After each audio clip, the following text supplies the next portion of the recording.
Today, we're going to be talking about some of the content that Praxis has been having us consume this month. We're in Module 4, which is the Philosophy Month, Week 1, so sort of an introduction to a bunch of new ideas, a bunch of new content. So I'm just going to basically go over some of the most interesting pieces of content that I remember, the ones that stuck out to me the most. And the first one was Give It 5 Minutes, which was a great introduction to the whole module, I think, because it talked about how every idea that you encounter, almost every idea is what I think. I read a blog post on it. I go into more detail. I'll link it down below. But it talks basically about how every idea has had a lot of thought and reasoning going into it. It's not really worth it to just immediately jump on it and find every flaw there is in an idea.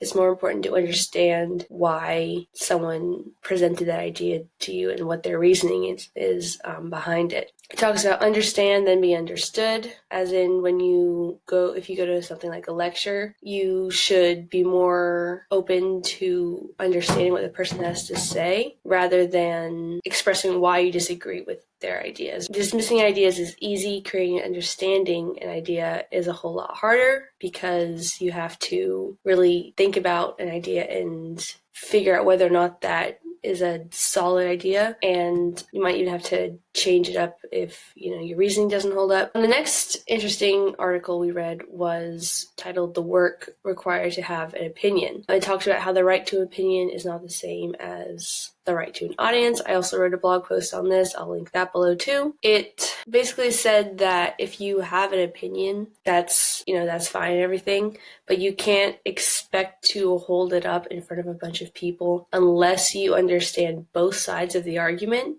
and how you don't have a right to an opinion unless you know the other person's argument, like the opposing side's argument, better than they do. Next we watched a lecture, a 30-minute lecture, which I really enjoyed, titled You Don't Know How Wrong You Are. And it basically talked about how no matter who you are, even the greatest minds in history have been wrong about something, and a lot of them died not knowing that they were wrong. And it wasn't until hundreds or thousands of years later that people realized that they were incorrect. It talked about how it's hard to become completely right, but it is possible to become less wrong, which I agree with, because I think when you're going through life, you will learn more about things. Like, I know things that I didn't know 5 years ago, but I don't know things that I'm going to know in 5 years. So it's not really possible to become completely 100% right about everything. That's just impossible. But you can become less wrong about something, and you can do that by listening to other people, reasoning, asking questions. We read a few other pieces, but I'm not going to go into too much detail about all of them. I'm not going to cover all of them. I'm just going to make a couple notes about some phrases that really stood out to me. The first one was philosophers make good entrepreneurs because they can create structure, they're analytical, they can articulate what they want, they're confident, and they like to argue, and they aren't afraid of risk because they study philosophy where there's pretty much no job openings or job offers. Everything is capable of being questioned, including the questions themselves. I definitely agree with that, because a lot of times questions need clarification, a little bit more detail as to what exactly the question asker means. I think that's really important to keep in mind while going through this module. Next is, what is philosophy? We watched a video, or listened to a podcast, actually, I think it was, and read an accompanying article where a bunch of philosophers gave their answer to what is philosophy.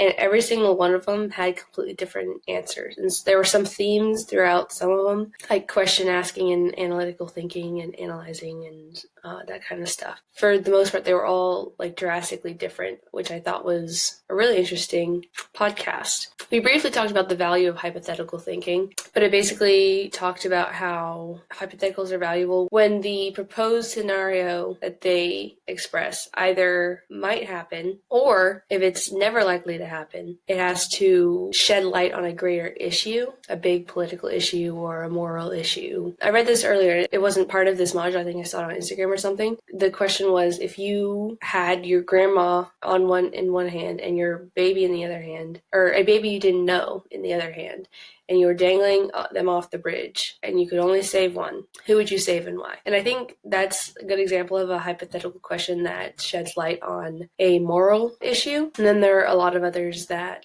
at the very least, they're good conversation starters at the dinner table. Those were my overall biggest takeaways from the month, and I will be back next week with another video. So thank you for watching.